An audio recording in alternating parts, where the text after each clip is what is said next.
Kā pareizi ievērt diegu sadzīvu šujmašīnā. Tātad 3 lietas. Noņemiet kāju no pedāļa.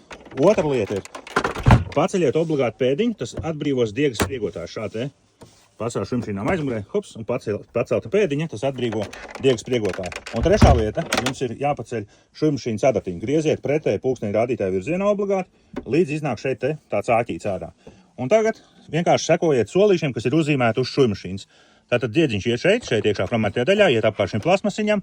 Numur 2 norāda, ka diegs iet uz leju. Numur 3 norāda, ka diegam jāmet cilpu un jāliet apakaļ uz augšu. Un diedziņam jāmet cilpu apkārt šim metāla diega turētājiem. Un tad jau diedziņš iet uz leju, šeit uz leju. Lūk, kur piecinieks. Šai šujmašīnai šeit es mēģināšu pietuvināt, attālinam. Šai šujmašīnai, te var redzēt, paņemsim piecinieku. Šai šujmašīnai šeit iekšā, kur redzat tur, un tad diedziņš iet un iet adats acī, un iziet caur adats acī, un tad iet apakšā zem pēdiņas un uz aizmuguri. Tas būtu arī viss, lai izdodās iecerētais.